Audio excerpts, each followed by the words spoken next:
You know, some stories of loss don't start with some huge explosion, but with a quiet, empty space where a life story is supposed to be.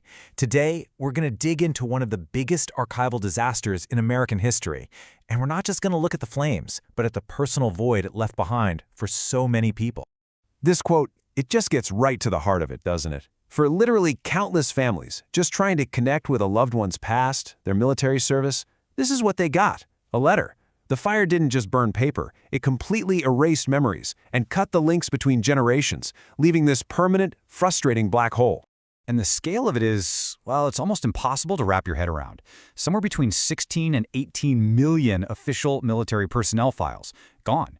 We're not talking about a few filing cabinets here. This was the documented service history of nearly an entire generation of American veterans, especially from the Army and the Air Force. Poof. Millions of stories of service and sacrifice just vanished.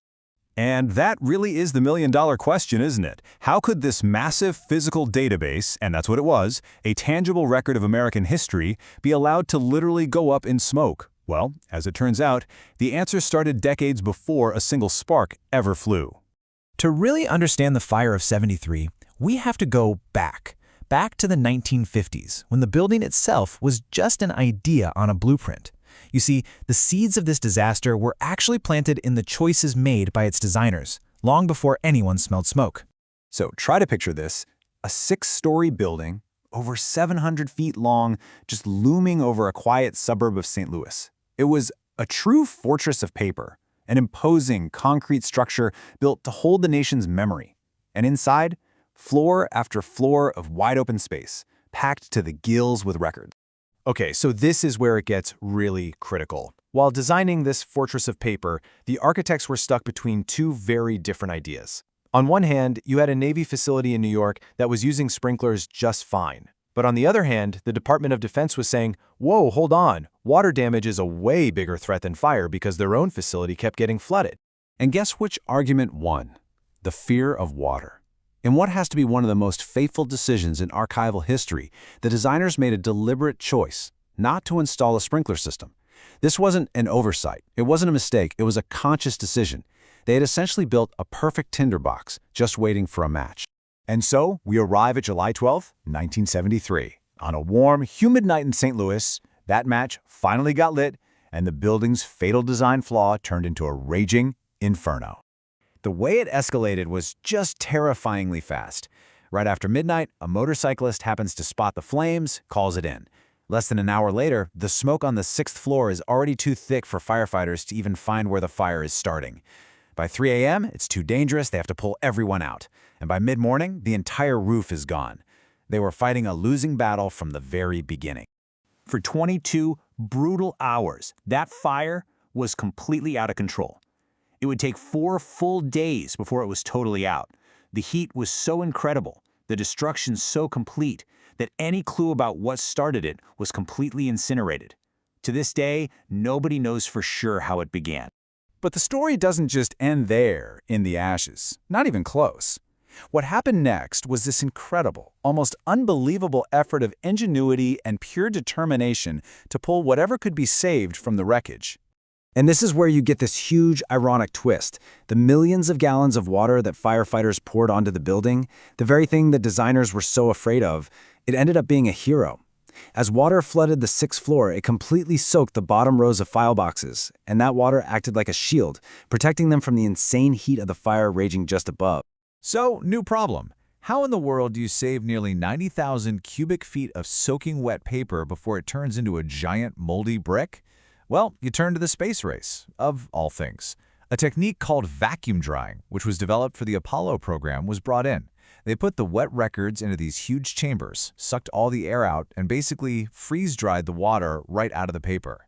It was an amazing, high-tech fix.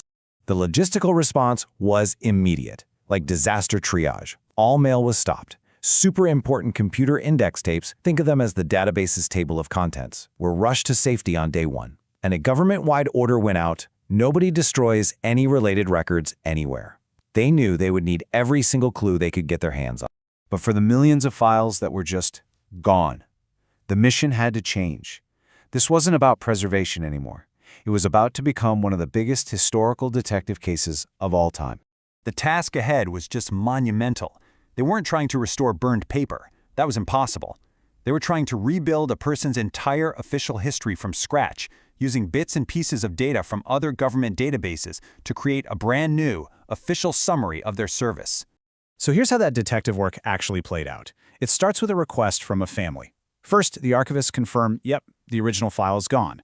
Then the hunt begins. They pivot to all these other sources, looking for just a few key clues: entry date, separation date, and character of service.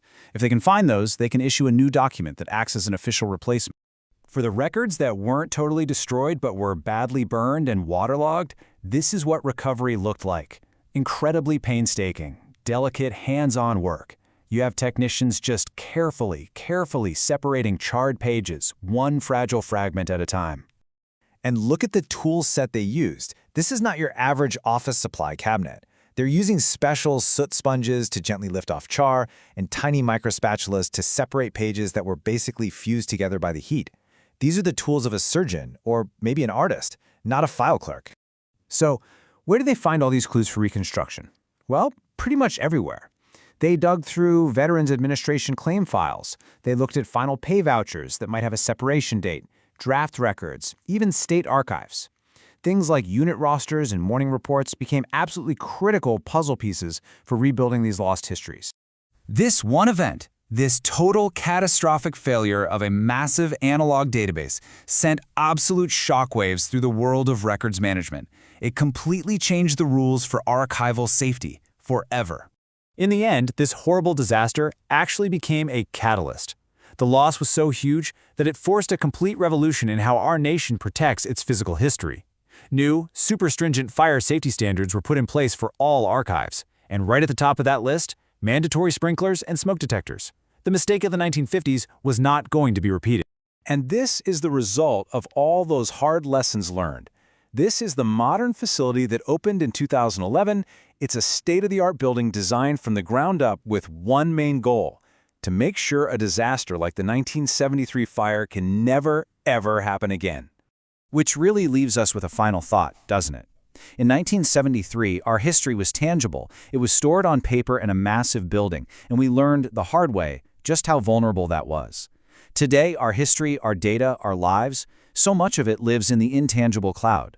And it really makes you ask the question, how permanent is that really?